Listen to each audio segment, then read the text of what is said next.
It's just a house. Stop being so dramatic. That single sentence from my mother shattered the illusion of family I had held inside me with a loud crash. Even from far away, it lingered deep in my heart.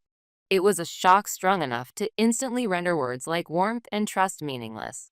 I'm Selena, 30 years old. After building a career as a nurse, I now volunteer as part of a medical camp in Rwanda, East Africa. The makeshift tents used for treatment become like saunas in the heat. And with unstable electricity and poor sanitation, there's a constant tension in providing medical care. Still, I chose this path myself. There's no doubt it's harsh, but not once have I regretted being here or choosing this life. That day, after finishing the morning procedures, I took off my sweat-soaked mask and sipped some water. The cold water seeped into my parched throat. I looked up at the sky. It was endlessly blue, endlessly distant. In that moment of quiet amid the business, what crossed my mind was that house in Ohio. The house Lucas and I had chosen together, even taking part in its design. When I returned home, I was finally supposed to settle down there. But around that time, without my knowledge, something unthinkable had begun. I later heard that one weekend, my sister Mira had come home for the first time in a while. She carried gifts in both hands and apparently wore an oddly modest expression. "Hey, Mom, Dad. I have something to discuss." Sitting on the couch, Mira began speaking while fiddling with her phone. "It's going to cost way more than I initially calculated. I don't want to compromise on the dress, and I want the food to be something our guests can truly enjoy. I want to focus on the floral arrangements and table settings too. For the honeymoon, we're thinking of Bali, and we still need to furnish the new apartment. All in all, I'm sure it's going to go over $30,000. Silence fell over the living room. My mother and father exchanged a glance for just a moment before my mother spoke. "All right, Mira, I understand how you feel. We'll figure something out." Her voice carried a sigh of hesitation, but her words were more than enough to be taken as approval. "Thank you. I knew I could count on you." Smiling, Mira stood up and headed toward the entrance, clearly satisfied. After the door closed, my parents silently moved to the kitchen and each took a seat with a glass of chilled iced tea. In the quiet house, their eyes met again. "How are we supposed to come up with that kind of money?" My father's voice was low. It hinted at many similar conversations they had likely had before. "We can sell Selena's house." "Hey, are you serious?" "I'm serious. She went overseas, and we don't even know if she's coming back. The house has been vacant ever since she left for Rwanda. Don't you think it's better to act now? You'd need her signature. What are you planning to do?" My mother peeled off an old document that had been stuck to the fridge with a magnet. It was a copy of a mortgage form I had once sent them. It had my handwriting, my signature style, everything was there. "If I copy this, it'll look real enough. We scanned her ID too, remember?" After a moment of silence, my father muttered, "That's completely illegal." "I know, but if it's for Mira's wedding, I'll do it." Apparently, that's what my mother said with finality. A few days later, she contacted a familiar real estate agent and lied, saying she had received my verbal consent. She secretly forged the title documents using the home computer and scanner.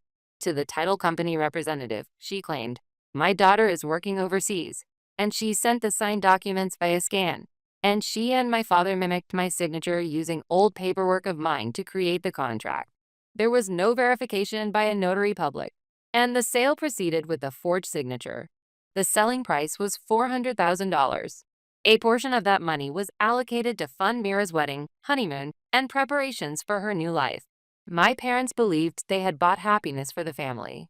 To them, it might have been a necessary decision or a temporary fix. But to me, it was the moment my life was trampled upon. A few afternoons later, I had just finished seeing patients and was taking a break when I opened my phone. In my inbox was an unfamiliar email.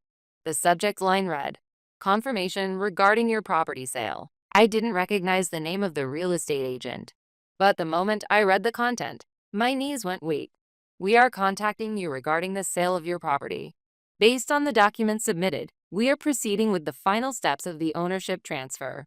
However, since the property is jointly owned with Mr. Lucas, we will also require his signature and identification documents." A sale. My house. My vision darkened. I immediately called Lucas, but it was news to him too. As a co-owner, he hadn't been contacted at all. I quickly reached out to the title company representative who had sent the email. Still unsettled, I asked who had submitted the documents. The person on the line hesitated for a moment. After placing me on hold with, "Let me check," they returned with a clear and firm answer. All the documents were submitted by Mrs. Alicia Bennett and Mr. Victor Bennett. Are they your family members? In that instant, I felt a chill run down my spine. It was my parents, after all. Shaking with anger, I called my mother. "Answer me right now. Did you sell the house?" "It was for Mira's wedding. You wouldn't help, so we had no choice. You forged my signature and sold my house without permission? What were you thinking? We're family, aren't we? Mira is your sister. Since you wouldn't do anything, we stepped in. Could you really watch your sister be humiliated?" Before I could respond, my mother raised her voice. "It's just a house. Stop being so dramatic." At that moment, I heard something crack deep inside my chest. With every heartbeat, it felt like something cold was seeping from that fracture. "Just a house, you say?" I finally spoke. But my voice was shockingly quiet, even to myself. "Do you have any idea what I went through to buy that house? In Rwanda, fighting disease and hunger, still dreaming of the future. I thought I had finally found a place to return to. And you call that just a house? Well, there's no way you'll get away with it. Face reality. Family is about supporting each other. Instead of playing the saint overseas, why don't you care more about the people close to you?" Her words no longer sounded like those of a mother. They sounded like a spell used to crush someone, hiding behind the word family. It was so far removed from the definition of family I had believed in. Quietly, anger welled up from deep within me, and after hanging up the phone, I took a deep breath. My life is not something that can be rewritten for someone else's convenience. I could no longer stand by in silence and let this happen. I decided to confront this injustice for the sake of my own dignity. Then, I immediately called Lucas. After a few rings, I heard his voice. "Selena? Lucas, I'm sorry, but I need to talk to you urgently. Something terrible is happening with the house." Without even pausing to steady my breath, I explained everything. That my parents had forged my signature and were trying to sell the house without permission. That they intended to use the proceeds for Mira's wedding, honeymoon, and new life. After a brief silence, Lucas quietly responded, "It's okay. The title hasn't been officially transferred yet. Your name and mine are both still on it. That means if either of us objects, we should be able to stop the sale. I'll help you." His words gave me the first faint glimmer of hope in my chest. I felt as if I had finally found the first step towards standing back up on my own. The house Lucas and I bought was under both our names. On the title and the contract, there were signature fields clearly labeled for both owners. With only my forged signature, the sale couldn't be finalized. My parents didn't understand that system at all. I immediately contacted the title company and formally declared that I did not consent to the sale and that the signature was forged. I also submitted documents to prove that Lucas had not given his consent. Word of this must have reached my mother somehow. Soon, her phone calls became incessant. Every time I checked my phone during breaks in volunteering, voicemails and messages had piled up. "What have you done? If you hadn't interfered, everything would have gone smoothly. Why would you ruin your sister's once-in-a-lifetime moment?" Every message was one-sided, filled with blame while ignoring my feelings and circumstances. When I didn't respond, I began receiving curt emails from my father as well, saying, "I'm disappointed," and "you let us down." Then I later heard something else, something even more disturbing. A relative quietly confided in me. "Your mother's been telling people that Selena's been emotionally unstable lately and can't make sound decisions." Apparently, the very act of stopping the sale was being framed as erratic behavior. My father didn't deny it either. In fact, he was reportedly saying things like, "Our family's been torn apart because Selena refused to help with Mira's wedding," as if I were the reason the family was falling apart. What shocked me even more was my sister's reaction. Mira began posting on social media, claiming, "My sister hurt me. Wedding didn't be my sister. That me happiness was destroyed. Wounded bride." The photos included a face pretending to wipe away tears, a fitting shot in a wedding dress she claimed to have bought herself, and parts of the venue decorations. She must have been fed baseless stories by our parents. Selena was against your wedding from the beginning. She doesn't want you to be happy. Not only did she refuse to help with the expenses, but she tried to destroy the wedding entirely. Mira must have believed those words. She seemed to truly think I didn't bless her marriage and was judging her. Misunderstandings and emotions snowballed, and she began painting herself as the victim in her story on social media. Sympathetic comments poured into her posts, and she looked almost proud of it. But it didn't end there. She also poisoned Jace, her fiancé, and his family against me, saying I was a troublesome sister who tries to control the family and someone who only cares about her own career and looks down on others. As a result, Jace's family became wary, and soon Jace himself grew confused, rapidly straining the relationship between the two families. Then, one night, I received a video call from Lucas. Behind him was the living room of the house. It looked familiar, but also made my chest stir uneasily. Jace and Mira broke off their engagement. He said it so suddenly that I just stared at the screen. Why? I happened to see Mira's social media. She was posting stuff like wedding denied by my sister and wounded bride. It was getting out of hand. So I reached out to Jace through a mutual friend. Lucas and Jace worked in the same industry and had a few mutual friends from before. I told him everything. What was done to you, what happened to the house, and that all the evidence was there. Jace went silent. Then later, he apparently hired a private investigator and looked into it himself. Lucas's voice was calm, but beneath it, I could sense his anger and disbelief. Attempted fraud, forged documents, everything your parents did came to light. Then Jace's mother said, "We can't marry into a family like that," and the engagement was called off. I could only stare at the screen, speechless. Mira had tried to play the victim on social media, only to destroy the illusion she built with her own hands. Yet I felt not an ounce of sympathy. With the engagement broken, Mira lost everything.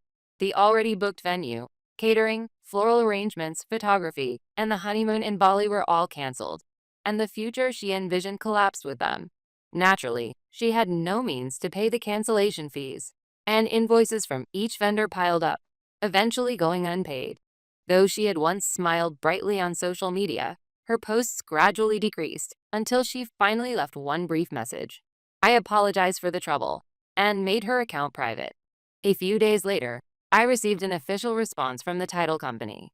Since one of the co-owners has submitted a clear statement of non-consent, the sale will be considered invalid. The sale was stopped then and there. The buyer was informed of the situation, and the contract was voided. The $400,000 in proceeds my parents believed they had secured turned out to be nothing but a mirage. Considering how close I came to losing everything, even that was more than enough salvation. But just then, a call came from my parents. My mother shouted on the phone, "We used your name because we had to. We never imagined you'd interfere with the sale, because you had to. So you forged my signature without permission?" I replied calmly, "You're overseas. I didn't think you'd notice the details anyway. So, because I wouldn't notice, you thought anything was okay? Is that how your version of family works?" After a pause, my father muttered in a low voice, "Let's just stop, Alicia. If we go to the police, maybe we can claim there was a valid reason. Justify it?" I forced the words out, holding back my anger. "What you did is fraud, and you did it while pretending to be family. You have no right to rewrite my life." Still, my parents didn't back down. "We were the ones who got tricked," my mother said, and astonishingly filed a false police report. She claimed an imposter using our daughter's name interfered with the sale. When I heard that, I gasped. I couldn't believe my own parents could lie so easily and shamelessly. That's when I made up my mind. I immediately called Lucas. "Selena?" His calm voice came through the receiver. "I need to talk. Please listen now." "Yeah, of course." "What's going on?" "My mother. She reported me to the police, claiming I'm a fraud. She said someone is using Selena's name to interfere with the sale. It's a complete lie. They're trying to frame me to justify what they did." After a few seconds of silence, Lucas spoke quietly. "I can't believe it." "No, I don't want to believe it. But honestly, I'm not even surprised anymore. I can't stay silent any longer. They almost stole my house. They used the word family to manipulate my life however they wanted. And now they're trying to turn me into a criminal. I could hear Lucas's breathing become heavier. Let's take legal action. That one sentence filled my chest with warmth. What? What they did is clearly illegal. Forging signatures, submitting fraudulent documents, and now filing a false police report. This isn't just your issue. They used my name too. This is our fight. Thank you, Lucas. We have the evidence. The documents, the emails, the recorded conversations. Let's go through a proper lawyer and file charges for fraud. Yeah, I was thinking that's the only way too. To be honest, it's been eating at me, watching you go through all this while I just stood by. But you've been so strong. I want to stand with you now. I was speechless. Knowing someone was willing to fight beside me, just that made something deep in my heart feel lighter. That night, I gathered the necessary evidence and, working with Lucas, submitted everything to a lawyer. Proof of the false police report, the forged signatures required for the sale, the procedural violations committed by my parents, and Lucas's testimony. We proceeded cautiously, but deliberately. A few weeks later, my parents were formally charged with attempted fraud, forgery of private documents, abetment of false entries in public documents, and false accusations. It wasn't over yet, but for the first time, I felt like I had made it to the starting line. That evening, my smartphone vibrated. My mother's name appeared on the display. I had a bad feeling, but I answered the call. Selena, what are you thinking? Suing your own parents? Are you insane? She was yelling right from the start. The one who's sane here is me. What you did was a crime. What crime? You're dragging your parents into court? What kind of heartless person does that? Let me ask you this. If your family forged your name, sold your house, and then accused you of fraud when you tried to stop it, would you stay silent and forgive them? We did it for Mira. Isn't she pitiful? The wedding, the trip, everything's ruined. So you used my life as the price for her pity. Without asking me a single thing, you made every decision on your own. From the other end of the line, my father's heavy voice cut in. You're being too cold. This could have been resolved with a simple conversation. You should think about how this looks to others. If it could have been resolved with a conversation, then why didn't you talk to me from the start? You forged documents, manipulated my life, and you still think that's what a parent should do? My mother burst out in emotion. Ungrateful. Who do you think raised you? The only reason you can do whatever you want in Rwanda is because we supported you. I didn't come this far because of your sacrifices. I worked, I studied, I built this life with my own hands. You have no right to claim you supported me. If this goes to court, that's the end of our relationship. Are you really willing to go that far? Yes, I'm fine with that. I could sense my mother was speechless. I've been bound by the word family all my life, but not anymore. Even if family has no right to trample on someone's life, I will protect my name and my life. Then do as you wish. Her voice was faint. I didn't raise a daughter like you. That goes both ways. Click. The call ended. I gently placed the phone on the table. My hands were shaking, but deep inside, I felt calm. For the first time, I was truly ready to take back my life. Next, I would head to the courthouse. Even if the opponent was my own parents, there are lines that should never be crossed. I was prepared to prove that in a court of law, but I couldn't head to trial right away. I was still on the ground in Rwanda, working at a medical camp that helped preserve lives. Each day, I looked into the eyes of patients and did all I could to treat them. That work kept me from being overwhelmed by my emotions. At night, under the starry sky, my thoughts drifted to the upcoming trial. Sometimes I asked myself, was this really the right thing to do? But what always came back to me were the words my mother said during that call. Ungrateful. I didn't raise you. You're not family. I no longer needed to be bound by people who said those things. Months later, the volunteer mission came to an end safely. On the plane ride home, I quietly closed my eyes. As I recalled the African sunset beyond the horizon, I told myself, it's going to be okay now. The day I returned to the U.S. was a chilly autumn morning. As I stepped out of the airport, a damp wind brushed my cheek, and reality rushed in. But I had no intention of running from anything anymore. A few days after arriving, I went to the courthouse with my lawyer. I took a deep breath in front of the building. I finally made it here. My parents had not yet appeared, but I knew I would face them in court soon enough. Still, I wouldn't just end this story as a victim. To protect my name and my life, and to ensure no one ever tramples on them again, I would fight. I stood in court. As I took the witness stand, the air in the courtroom grew heavy.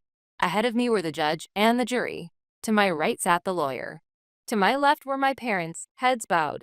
I looked straight ahead and began to testify.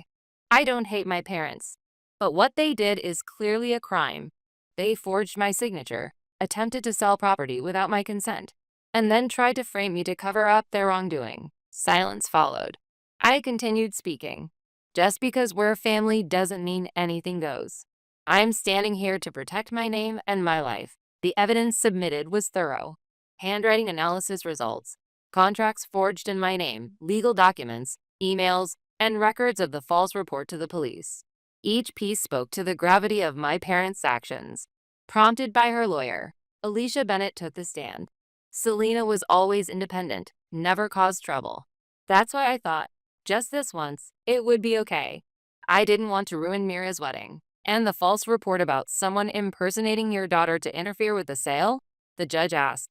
Alicia hesitated for a moment, then gave a feeble nod. Victor Bennett also spoke, his voice trembling. We realized partway through that we'd gone too far. But we felt there was no turning back. The prosecutor raised his voice. This is not merely a parental mistake. It was a premeditated fraud, a malicious false report, and a crime that trampled the victim's life. The trial spanned several months, with all testimony and evidence laid out. Then came the day of the verdict. I sat quietly on the wooden bench of the courtroom.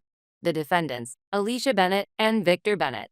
You are charged with attempted fraud, forgery of private documents, abetment of false entries in public records, and filing a false accusation.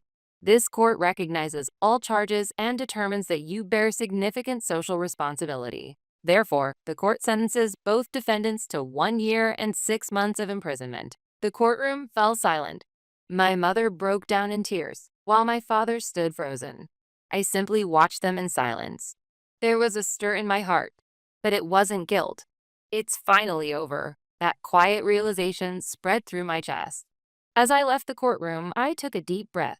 Now, at last, I was truly free. No one could control me anymore. A few days after the sentence was handed down, I received a message from Mira.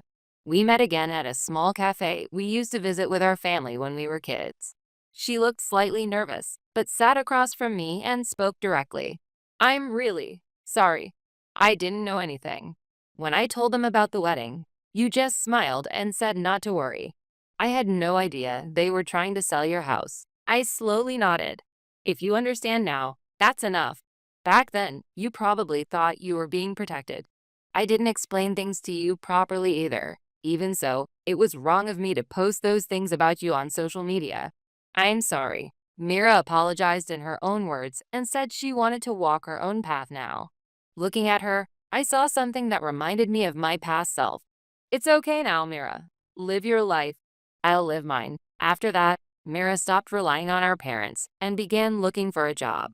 Seeing her try to be independent on her own made me somewhat happy. My life, too, slowly regained its calm, and at last, the word normal started to feel right again. One day, a letter arrived from my lawyer. The sender was my mother, from the detention facility. Dear Selena, the opening of the letter was unlike anything I had ever received from her before. It began with an apology, sincere, awkward, but genuine. I'm currently attending a program called Cognitive Behavioral Therapy in the facility. I'm spending each day facing the fear and vanity behind my actions, and how much we tried to control and dominate you. I don't ask you to forgive me for taking your name and dignity. I just want to apologize from the bottom of my heart. I'm truly sorry. Even after finishing the letter, I couldn't move for a while. There were no tears, just a quiet feeling that something deep inside me was slowly loosening. Later, I received an apology from my father as well. Like my mother, he was also undergoing cognitive behavioral therapy and facing his own weaknesses and the things he had been running from. Both letters consistently conveyed regret and an acknowledgement of their late understanding. I couldn't write a reply right away. The word reconciliation still felt a bit distant. Even so, I was no longer consumed by the anger and hatred I once felt. I believe forgiveness means something different to each person. I haven't completely forgiven my parents, but I've also decided not to live carrying only hatred anymore. It's okay if it takes time. It's okay if things never go back to the way they were. Right now, I'm quietly searching for my answer in the life I walk by my own choice. Lucas and I have started a new life together. The house that was almost taken from us has now truly become our home. In the mornings, I watch Lucas standing in the kitchen as I make coffee. At dusk, we sit wrapped in the breeze coming through the window, reading quietly or sometimes talking about the past. Of course, everything isn't perfect, but I'm no longer bound by the word family. That name, that house, and my future. I took them all back with my own hands. And today, I wrote a reply to my parents. It doesn't mean I've forgiven them. It doesn't mean I've forgotten. But I've decided to stop living in the past. This is my life, my choice, and I'll carve this new step forward in my own words.